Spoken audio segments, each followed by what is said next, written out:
Good evening, welcome. You're watching Scotland at 7. My name's Hugh Stewart. Tonight we're going to discuss the main Scottish and international stories in the company of my guest tonight, who's William Duguid, activist and writer. He's joining us from the Highlands of Scotland. Good evening, William. Thanks for coming on the show tonight.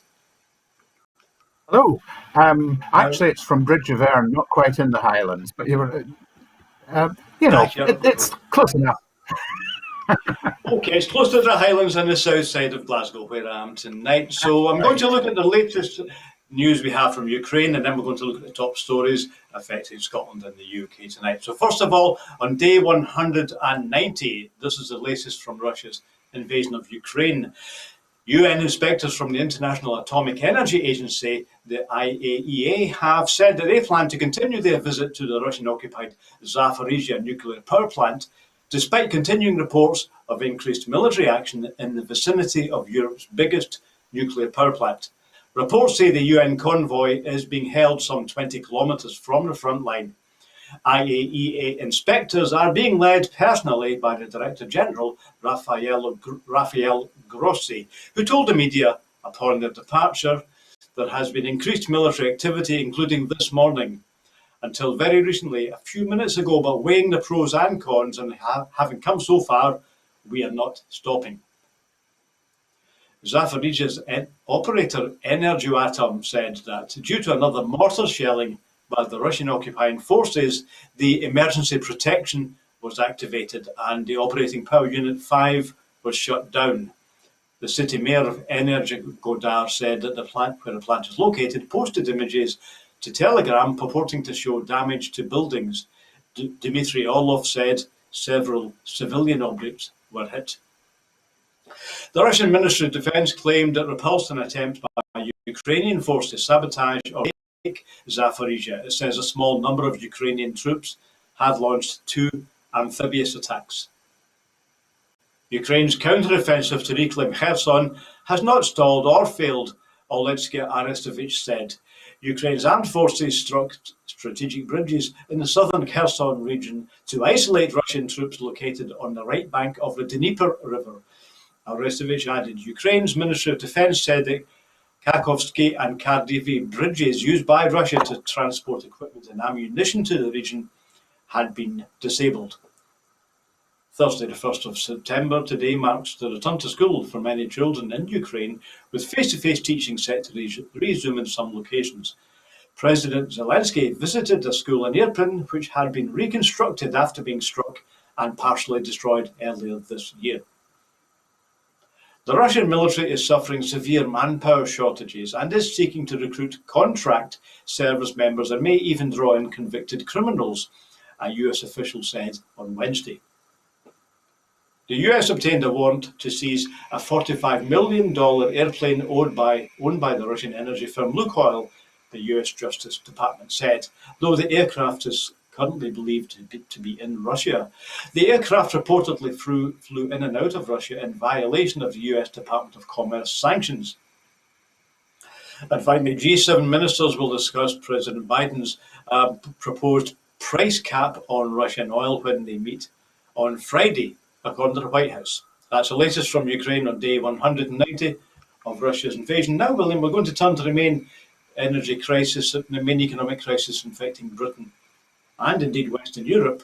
But we hear that the energy crisis is hitting UK household budgets harder than any country in Western Europe, according to analysis by the International Monetary Fund. The difference between the cost burden on the poor and rich households is far more unequal in the UK compared with other countries. The reason is that the UK's heavy reliance on gas to heat homes and produce electricity at the time when Russia's war in Ukraine has sent gas prices soaring. In addition, the UK has the least energy-efficient homes in Western Europe. There is widespread agreement from energy experts on the best solutions: a large-scale and rapid insulation programme of houses, and a faster rollout of wind and solar energy, which produce electricity that's currently about 9 times cheaper than that from gas, as well as short-term financial support for bill payers. The government has consistently failed, we're referring to the UK government, has consistently failed over the last decade to deliver a major insulation programme and has effectively banned onshore wind. I think this mainly refers to in English fields. The IMF analysis assessed the impact of the energy crisis expected over the whole of 2022 based on forward fossil fuel prices in May, since when prices have risen. It found that the average UK household is expected to lose 8.3% of its total spending power in 2022 as a result of having to pay the higher energy bills. The figure in Germany and Spain is 4%, while only Estonian and Czech households face higher impacts than the UK, looking at the whole of Europe. Energy bills rises also push up the cost of other goods as sellers pass on the price rises. These indirect effects will knock another 2% off UK households' spend in 2022. The IMF analysis takes account of people reducing their energy use as prices rise. Analysis by Deutsche Bank also shows that UK bill payers are being hit hard by the energy crisis. It found that consumer price inflation for gas and electricity in the UK in this year 22 is forecast to be about 80%, compared with an average of about 40% across the 19 countries that use the euro. Okay, so where would you start with this, William? There's such a lot in there. Let's first of all look at the main point. Energy prices are going up throughout Europe, but in Britain they're going up much more, by twice as much. What's your comment on that? Well, yes, our reliance on gas for producing electricity is a big issue. The fall in sterling is a big issue, I think, also, and that might be one of the reasons why it's hitting us generally harder. And complete lack of long-term planning, which has been a feature of UK government policy in several areas for quite some time. So all of these together go to make a fairly toxic mix and not a great outlook if nothing is done to actually try and do something about the price of energy, because that's the fundamental issue we've got. We can talk about household support and all sorts of things like that, but that leads to the danger of people falling through the cracks and sorts of other related issues about targeting. So I reckon that we should be looking at a more fundamental restructuring of how these things are done. I know the EU is talking about decoupling the production of electricity via gas from the general electricity price. And I think we'll hear increasing talk about that, because I think that is the way to do it. I should observe that it probably currently, given our mix of energy in the UK, won't be as beneficial for us, but hopefully it will be a motivator to start looking at other sources of electricity, particularly Scotland's potential in renewables, which we keep banging on about, and as you alluded to, the UK government tends to ignore. So, interesting times ahead, not necessarily in a good way.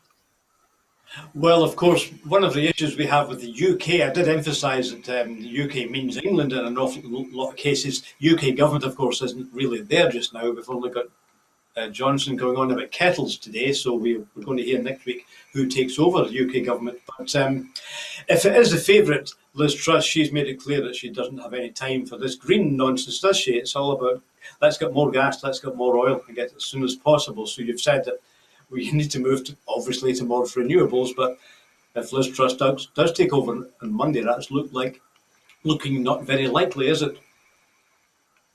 No, I think we should possibly take some of the things Liz Truss says with a pinch of salt, because she's backtracked quite a few times during the campaign. And one would hope that once she gets into office, slightly more sensible counsels from the civil service and others will prevail to say, well, look, this is not really a practicable proposition. If you're looking at the all the warm words that were said at COP26, to immediately have a renewed dash for gas and for oil isn't really going to cut it. And you have other options available to you.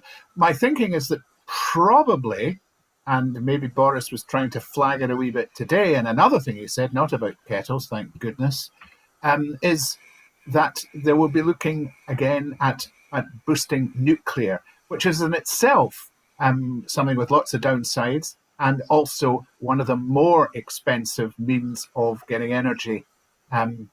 Really, renewables is the answer. And I long for a day in an independent Scotland when we can actually make that happen and make it happen on a scale that will make a difference, as we've seen in countries such as Finland.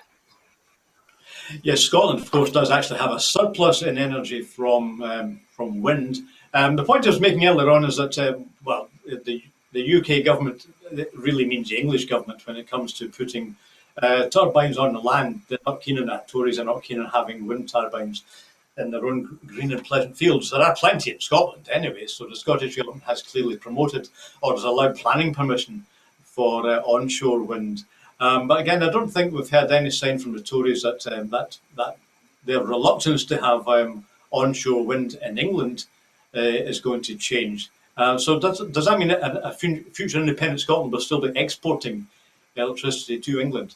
I expect a future independent. Sorry, yes, I expect a future independent Scotland to be exporting to England.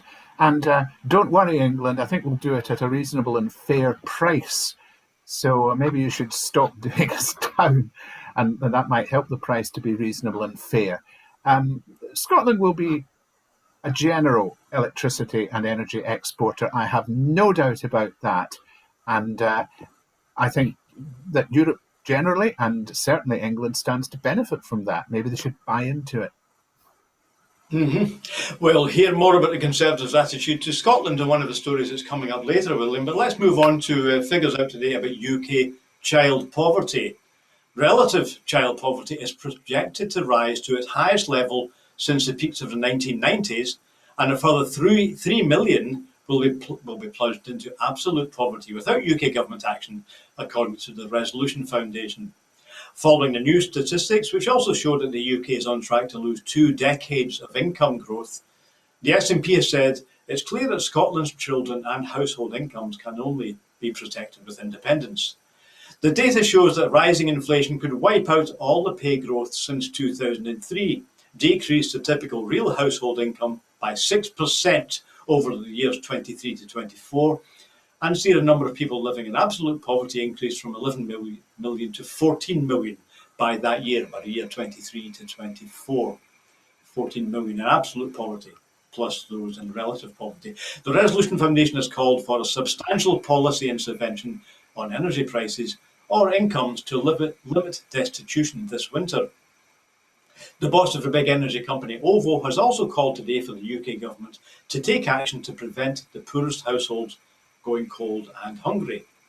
Commenting, the SNP's shadow chancellor, who's Alison Thewlis MP, said after 12 years of Tory austerity and after the Tory government has repeatedly failed to bring in meaningful cost of living support, it's crystal clear that only independence can protect people in Scotland.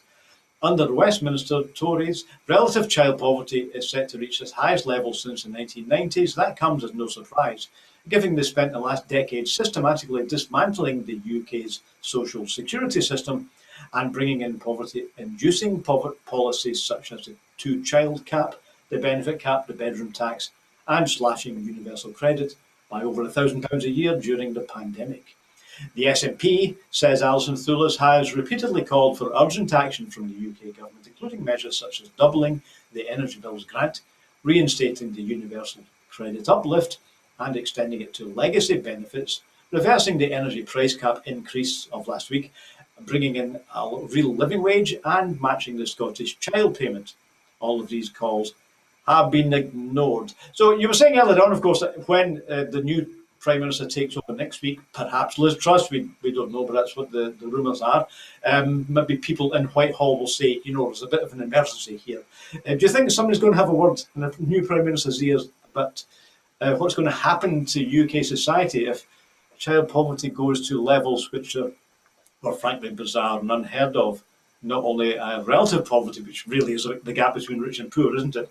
But absolute poverty, which means just not having enough to get by, counted in millions, rising numbers of millions. It's just crisis on top of crisis, isn't it?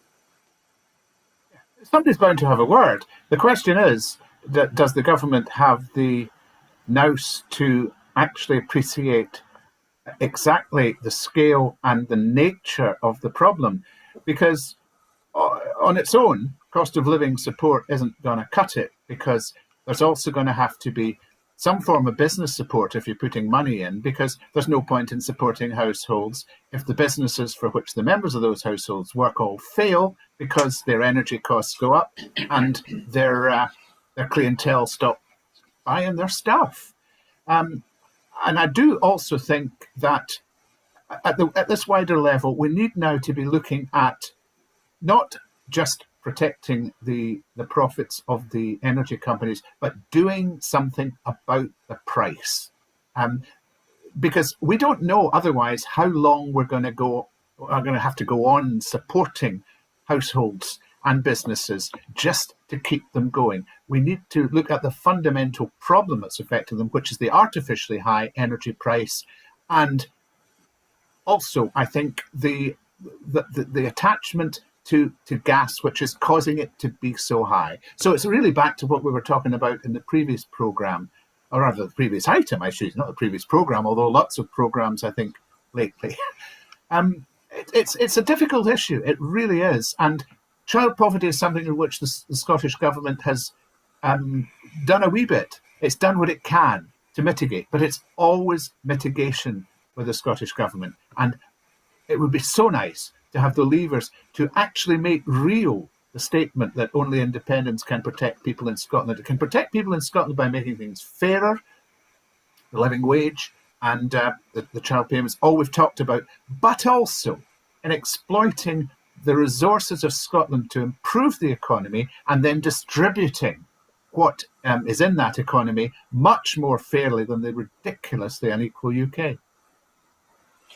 Yes, UK is indeed one of our most unequal societies. We also heard from Roger Mullen last week that the UK is generally a failing economy, but in particular that it's showing much more limited ability to do anything about these energy price increases. And as somebody said last week on Twitter, William, the price of wind hasn't increased, but the price of our energy is increasing. It's a broken market, isn't it? Now let's move on to another issue. One of the biggest issues in Scotland this week, of course, has been strikes, really occasioned by inflation. And inflation, again, is something that the Scottish Government can't do anything about. What can the First Minister do, however? Nicola Sturgeon is convening a meeting to bring together council leaders and trade union representatives in an attempt to help them reach agreement in negotiations over the cost of living increases to council workers. The Scottish Government have already made an additional £140 million annually available and another £200 million towards this year's settlement. The unions have rejected an offer from COSLA, which would have given 5% across the board, plus one-off cash payments to give the lowest paid workers an increase of £2,000 this year. The unions, however, are calling for a flat cash pay increase of £2,000 consolidated into the wages for all staff. Deputy First Minister John Swinney has said that a cupboard is bare and the Scottish Government has no more money without cutting the budget somewhere else. The Scottish Government has called on the UK Chancellor to make additional funding available to meet the increased demands of the cost of living crisis, or to transfer the fiscal powers needed to manage the Scottish economy, including borrowing powers, in the best interests of Scotland. So, William, do you agree with my characterisation at the start that this is another fine mess they've got us into? The Scottish Government has no role whatever in putting inflation up to 10%, and some even say it's going to be 18% next year. That's UK inflation, but the Scottish Government has to try and fix it. So we've got the problems of being the UK, but without the mechanism of dealing with it effectively. Is that right? Oh, we have limited funds. It's as simple as that. When people talk about economies not being like households, Scotland is actually the exception, because with the limited borrowing powers the Scottish Government's got, and the fact that it's unrealistic to put up the one lever they have really got, which is income tax, by any significant amount without causing even more damage. So all of that means that, yes, their hands are tied and fairly well limited. I do think, though, that probably, reading between the lines of everything, we're not too far away from a settlement. It's clearly a good presentation by the Scottish Government to put Nicola Sturgeon into the talks just before a settlement is reached. It also carries the risk, of course, that if a settlement isn't reached, there's all sorts of all sorts of clamour goes on after that. But my impression is that what was being offered is very close to what was accepted in England, and it could be the distribution of the money between the lowest paid and the highest paid that's the stumbling block. So I'm relatively optimistic that this is the first sign that something is about to give. Of course, it's not the end of the story, because there's all sorts of other sectors in which unrest is breaking out, and for the very same reason that people are looking at the inflation figures and thinking, well, we can't put up with this. So they've got to be careful with any settlement they do make not to poison the well for the next one by, again, agreeing something that can't be reached. Yes, again, the trade unions, of course, are quite right to defend their members' interests. The members and the trade union leaders know that real wages are falling, as we said in our last report, but the Scottish Government does have a limited budget, as you've said. Of course, normal countries do borrow. In fact, just about everyone borrows, apart from Norway, I think. So there's not really anything wrong with governments borrowing. Now, let's move on to the next story anyway. I'm sure we could talk about that again, and we will, of course, on Scotland at 7. If we hear that a settlement is getting near. Now, I did say at the top of the programme, Will, and we look at the Tories' attitude to Scotland. Now, last night, another one of the hustings which Liz Truss and Rishi Sunak have been taking part in was broadcast by LBC, although Liz Truss has actually dropped out from the party. She said all she has to say. But last night, returning to a familiar theme of attacking the SNP and the Scottish Government, this was in the leadership hustings chaired by Nick Ferrari of the LBC. One member of the audience said that Scottish MPs are running riot in the UK Parliament, apparently, and asked what Rishi Sunak would do to suppress Nicola Sturgeon. That was his words, the words of the questioner. The question was met with the usual round of laughs from the Conservative audience, who are voting for the next UK Prime Minister. Mr Sunak replied, thanking the Speaker for his excellent question, and went on to say that he thinks the first thing they need to do is to actively demonstrate the benefits of the United Kingdom government in Scotland, adding, and that's something we started doing actually with Michael Gove and I, working together with Alistair Jack, to demonstrate that the UK government is investing in Scottish communities. Following on from the front-runner Liz Truss calling Nicola Sturgeon an attention seeker, the Conservative leadership has been dismissed as being out of touch with the people of Scotland by the SNP. So first of all, let's look at the insulting language used by the gentleman. I saw this on Twitter earlier on today from LBC. The gentleman said, what you're going to do is to suppress Nicola Sturgeon. Clearly a disgraceful thing to say, and that was not condemned at all by Rishi Sunak. What do you think of the language being used here, William, first of all? Well, there are a lot of uninformed people about, largely because they're informed by the Daily Mail and perhaps the Telegraph to an extent. To characterise it in this way and to talk about suppression is a nonsense.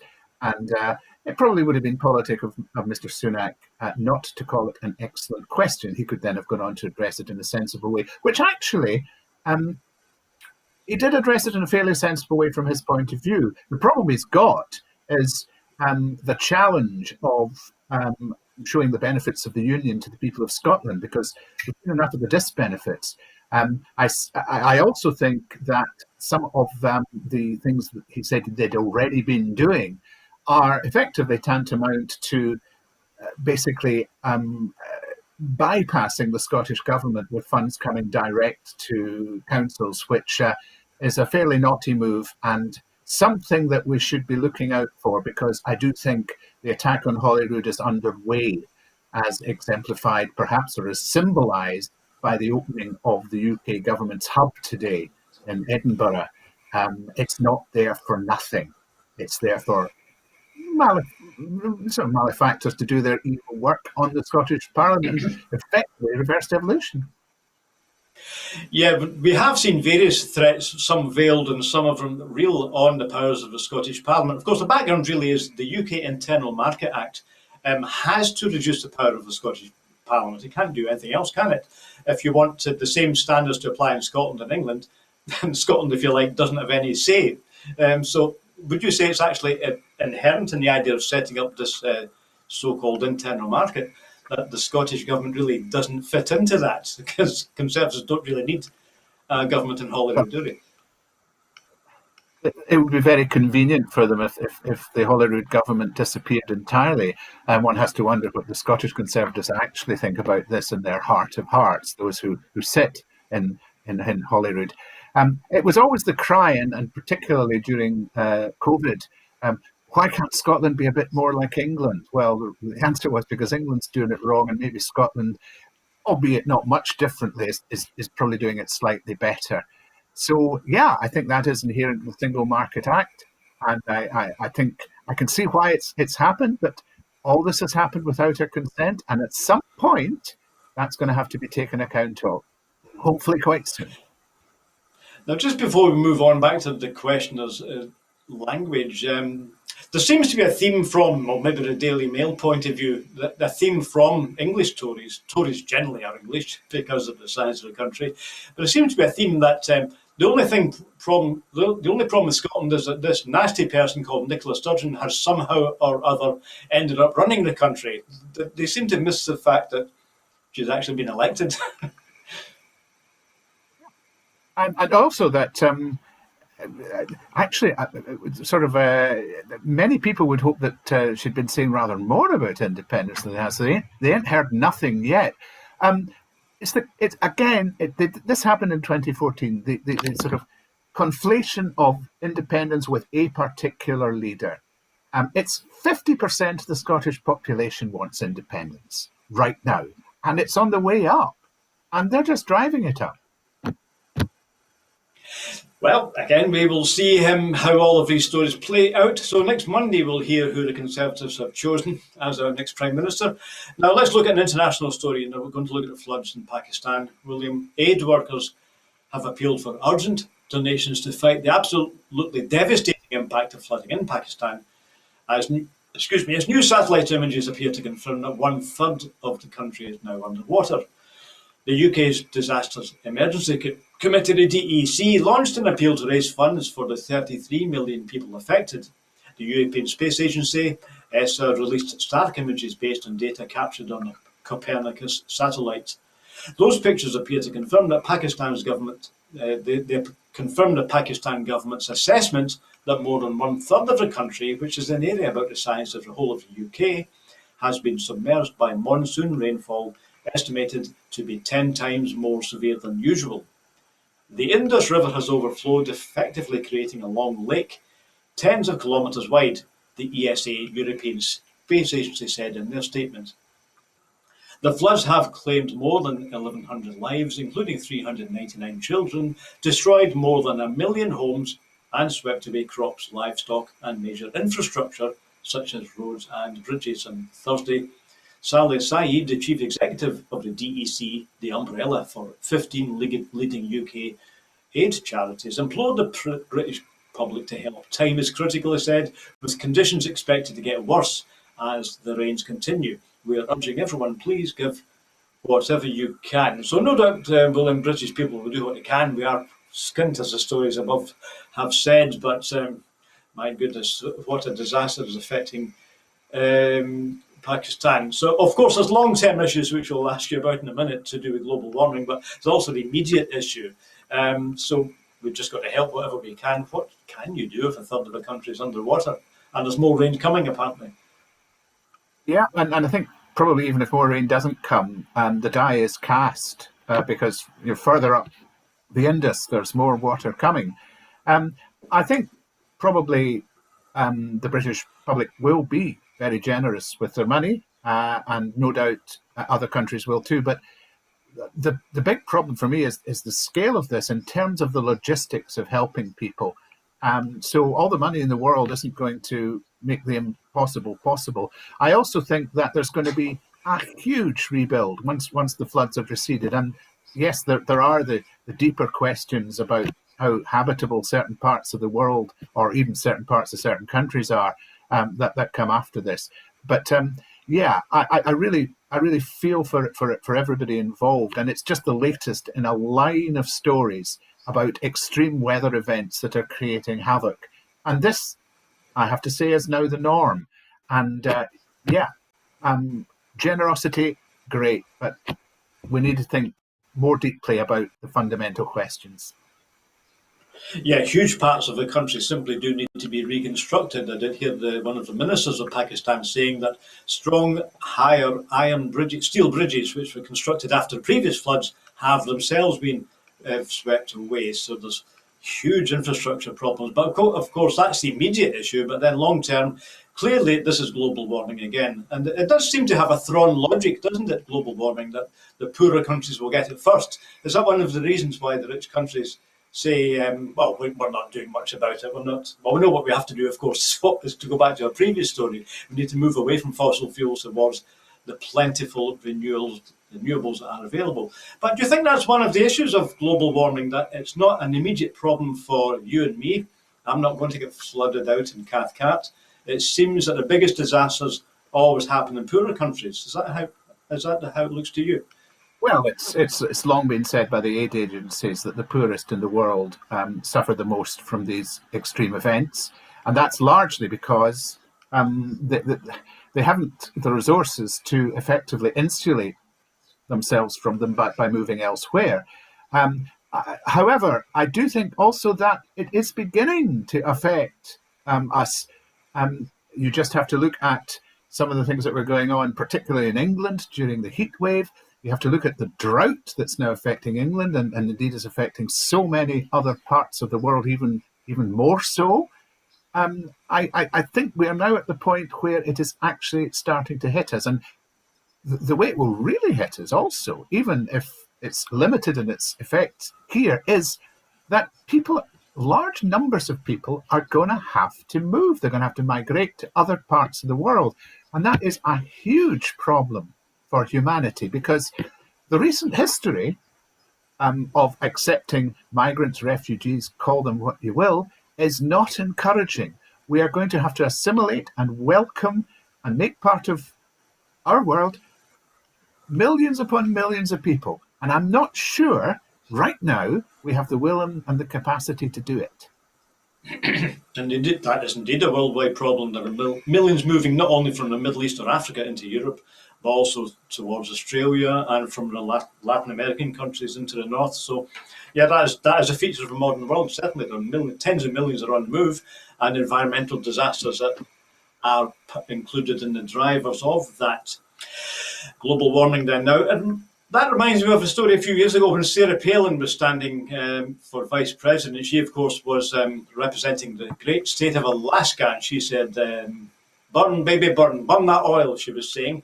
Now, a story today from Alaska. Yeah. Drill, baby, drill. Sorry, she probably wanted to burn. So I was talking about, I was referring to a 70s disco hit there. Sorry, I got my references mixed up.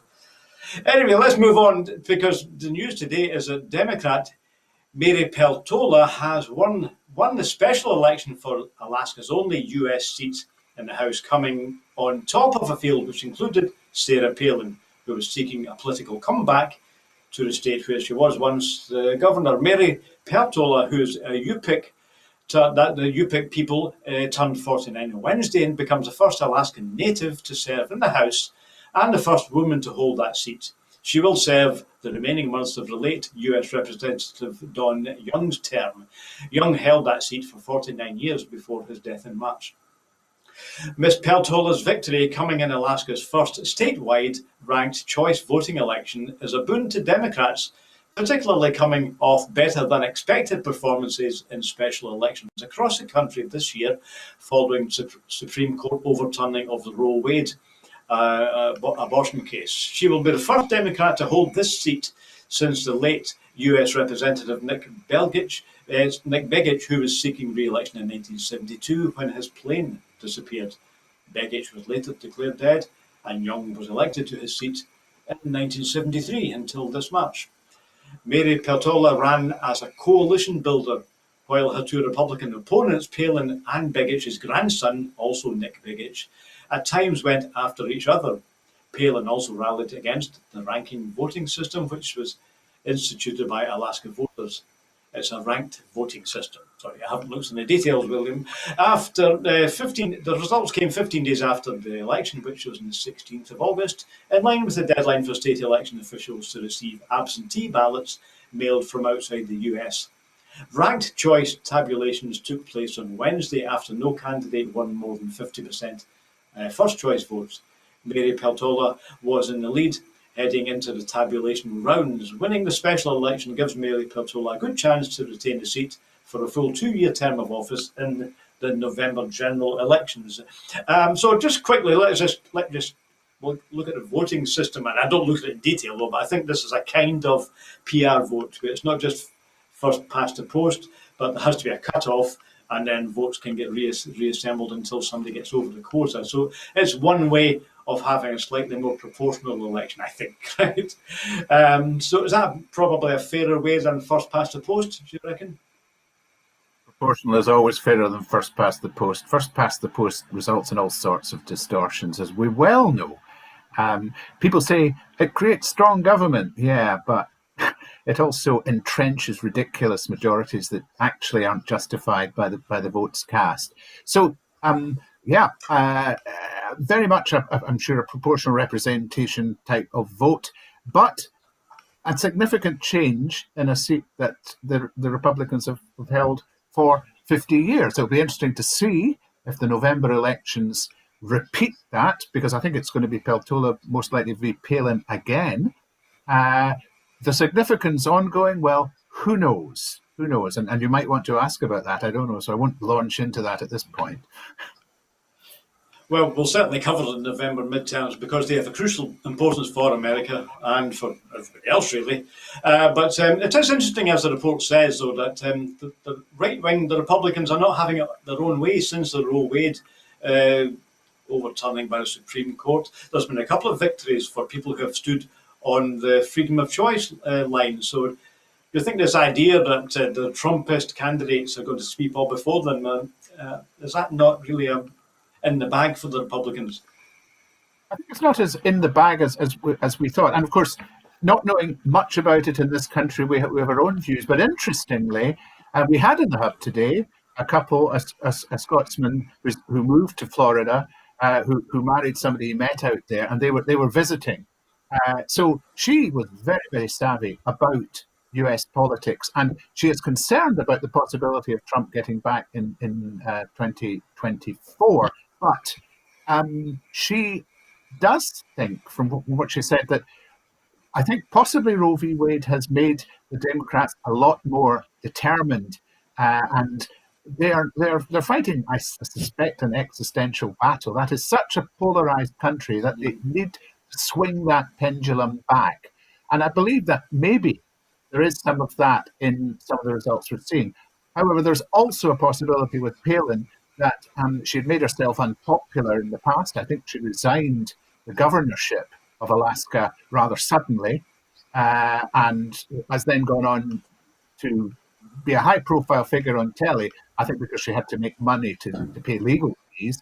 So there may be an unpopularity thing here. So I think with the other results that are going the Democrats' way, maybe that's an encouraging sign. I'd just be a little bit more cautious about attributing it to this.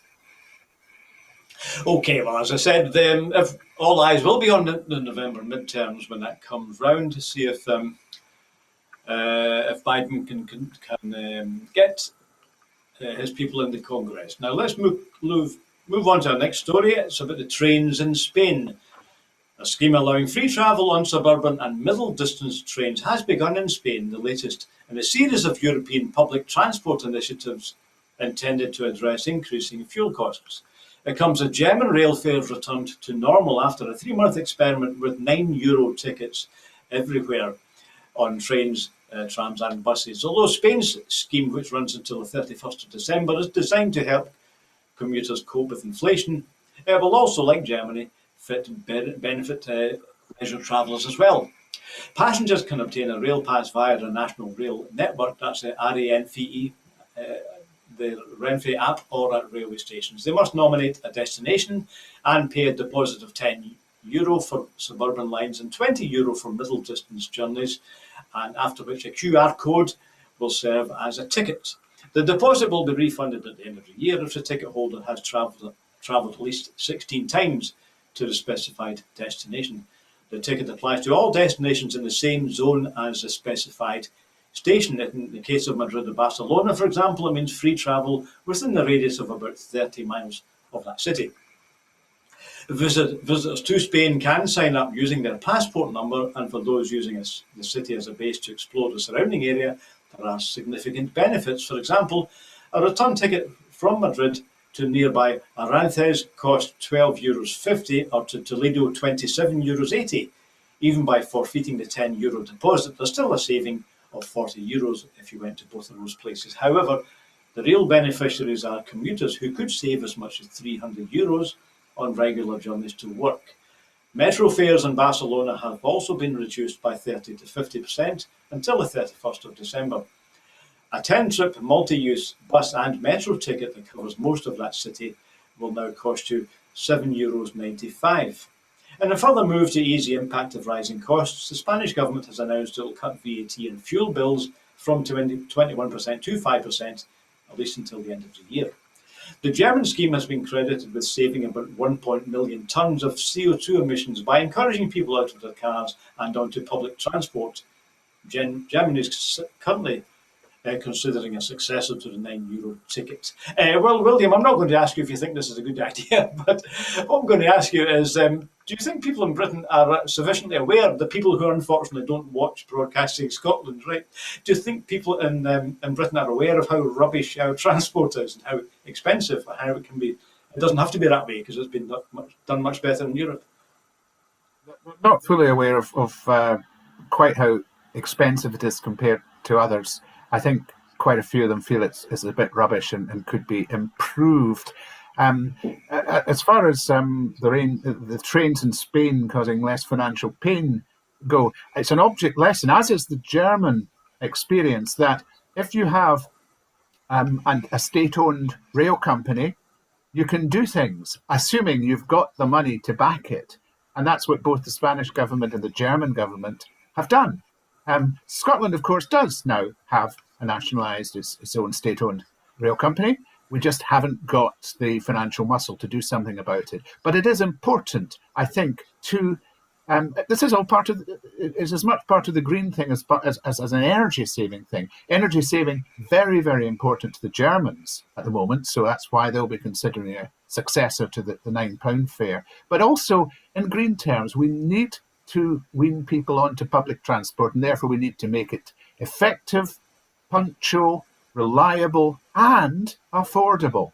And we don't seem to have the first idea how to do that, probably largely because we have just a gaggle of privatised companies all scooping money out for shareholders. And it needs a complete rethink. And not sure whether the UK is up to it, I've got to say, but I would very much hope that Scotland, once again, that's this old refrain, Scotland upon independence, has opportunities to do things differently. It may not take them all, but I hope it takes a lot of them. Well, in terms of buses anyway, free bus travel is available for over 6 days. I've been using that myself for a while, and also to all Scottish citizens under 22. So it's the group in the middle, I'm afraid, who have to pay for it. And I believe the Scottish Green Party, who are in government, are in favour of extending free travel to everybody on the buses anyway. But do you think the Scottish Government should do more about things like one ticket for the whole of Scotland? As you said, there's loads of different companies, but there's now only one company running the railway. But as far as I know, you can't use a ticket from a bus and use it on the train. You can't use a ticket from a Glasgow subway and use it on a bus. So these things just don't connect up. But couldn't the Scottish Government do more about that right now? I'm not sure. You would have to get various companies, the bus companies particularly, to agree with the rail companies, I guess, to be part of that scheme. We're not really, we haven't in the past been used to so much joined up stuff, but we're going to need to look at that kind of thinking as we go forward, because just leaving things to the market is beginning to fail us on a widespread basis. So I would like to see the Scottish Government move towards it. I'm not sure how easy it will be, and I'm very, very pleased, and I should have given them credit for the much better scope of free bus travel that they have in Scotland than they have elsewhere. I have only, of course, been benefiting from the free buses for 2 years, but I'm very glad about it. Now, one thing is, this is maybe just a talk from the bus stops around here, but there doesn't seem to be enough. There isn't enough staff when buses don't turn up. The word on the bus stop is they've just not got enough people. And I know the advertising in Glasgow for more bus drivers. So again, is that a Brexit effect? Is there fewer people available to keep our bus services going on time? It's difficult to be sure. It could be a Brexit effect. It could be to do with pay and conditions. I think for the same reasons as we've spoken about other things, there's some underfunding going on. Underfunding is the bugbear of so many public services throughout the UK, and Scotland is affected by it because of the limited budget. And it's not getting any better here. And in Perth, and I think also in Angus, Stagecoach is looking at service cuts. They've got a consultation going on at the moment. This causes me to come out in a cold sweat every time. I mean, we've currently great service in Bridge of Erne, 3 buses going through, but will we still have 3 buses going through 3 routes once they've completed it? I really don't want to be trudging the 3.6 miles into Perth, even though it would be probably better for my general fitness. So there's a lot still to do to make things better. I think we're in a better shape than in England, and we should start from that as the point of jumping off. Okay, so that was a story that throughout Europe, rail fares and bus fares are being slashed, but not in the UK. Right, next story is about Scottish heritage projects, William. Now, we hear today that a monument dedicated to a descendant of Robert the Bruce, a project to separate the oldest elm tree in Europe, and the development of heritage trails in the Highlands are some of the latest projects to benefit from a total of £98,988, which has been awarded to 9 heritage projects as part of the Historic Environment Support Fund administered by Historic Environment Scotland. That's the HES is the body. The projects will benefit communities in the Highlands, Angus, Falkirk, Edinburgh, East Lothian, Borders and Dumfries and Galloway. As part of the funding, Falkirk Council has been awarded £32,500 to repair the Bruce obelisk and to reinstate it to its original position atop the Kinnaird family tomb in the Larbert Old Parish Church graveyard. The obelisk, made by the Cairn Company, is a monument to James Bruce of Kinnaird, a descendant of the Bruce and Mary Dundas. The Prince's Foundation has been awarded £20,000 for its Building Craft programme, which provides training in heritage craft skills to ensure the preservation of the historic environment.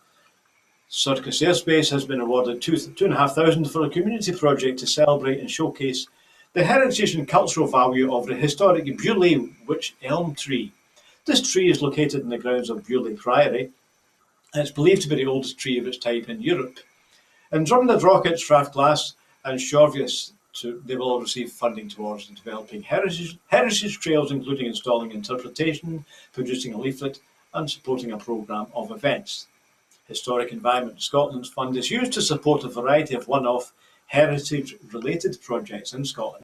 It has with £1 million distributed since it was launched. Do you think these projects, William, are aimed at the tourist market, or is it aimed at people in those areas having more of a contact with our heritage and history, or is it a bit of both?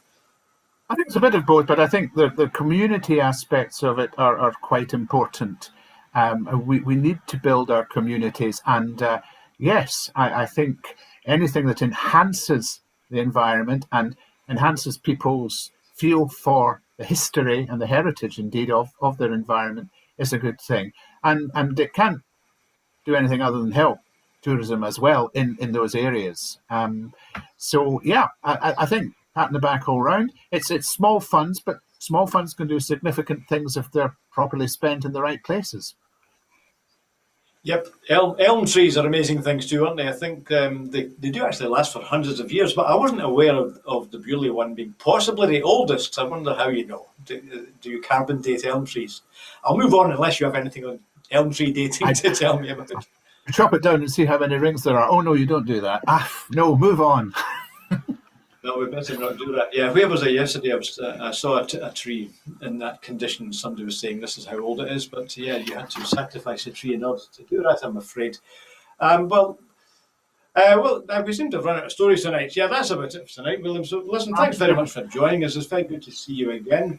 I'm just going to remind our viewers, and many of whom are our supporters, that we at Broadcasting Scotland are a free to view channel, and we intend to continue as free to view. But the only thing that keeps us on the air, in fact, is the generosity of our supporters. Now, you may have heard me say this before, but we do need to keep the money coming in so that we can continue to make these programmes. So our website is on the screen below you. Now, if you want to become one of our supporters, starting at £5 a month, you simply need to sign up there and fill in that direct debit form and send it off to us. We do have a recruitment drive on. We want to recruit 10,000 supporters, 10,000 people paying that small standing order. I know that all the prices are going up. We've said that already. But of course, the Broadcasting Scotland's electricity bills are going to go up too. So if you can help to keep us going, we definitely need it.